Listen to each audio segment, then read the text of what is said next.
तो आप ही समझ लीजिए थैली का मतलब समझ गए आप, थैली में आती थी पहले, तो थैली पी के भारत भारती की बात हो रही है, भारत की बात हो रही है। चलो याद रहेगा मैथिली शरणगुप्त, मैं थैली से जोड़ दो मैथिली को।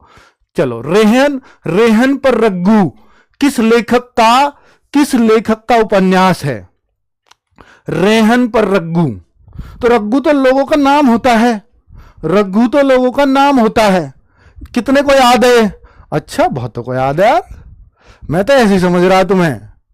रेहन पर रग्गू, रेहन पर रग्गू, रेहन पर रग्गू, बताओ रेहन पर रग्गू ये किसका एक उपन्यास? ये उपन्यास है बच्चों, पहले तो पता होना चाहिए ये उपन्यास है। रेहन पर रग्गू, तो भाई रहम कर रघु, रघु कहते हैं भगवान को, रहन पर रहन, रहन को रहम कर दे रघु, रघुवर कहते हैं ना भगवान के लिए, तो रहम कर रघु। तो भैया ये कौन सी जगह है ऐसी जहां पर सबसे प्रसिद्ध भगवान के लिए है ना, सबसे बड़े भगवान, सबसे ज्यादा यूपी में बताओ कौन सी ऐसी? सर काशी है, काशी है, काशी, काशी। तो काशीनाथ सिंह, तो रहम कर रघु, काशी में जाकर के लोग रहम की भीख मांगते हैं। चलो रहम कर रघु याद हो जाएगा आपको, है ना, याद हो जाएगा ना अब मत भूलना इसको। श्रृंगार रस के 2 प्रकार होते हैं, श्रृंगार रस के 2 प्रकार होते हैं, कौन कौन से बताओ? अनुभव रस, वियोग रस, संयोग रस, वियोग रस, संयोग रस, विभाव रस। जल्दी बता दो बच्चों, ये सबसे आसान प्रश्न है रस का। श्रृंगार रस के 2 प्रकार होते हैं।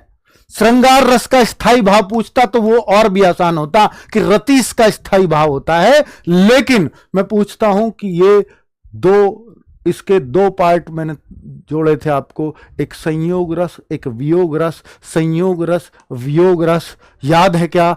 संयोग जब प्रेमी और प्रेमिका का मिलन होता है, संयोग, संयोग से मिले हम लोग, संयोग से बिछड़े नहीं कहेंगे, संयोग से मिले हम लोग, ये मिलन है।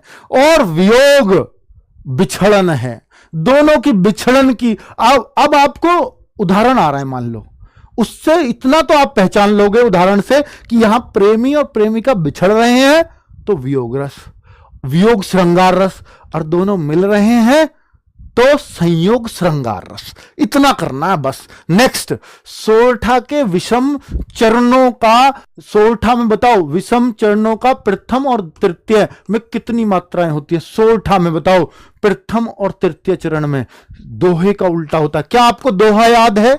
क्या आपको दोहा याद है? दोहे में पहले और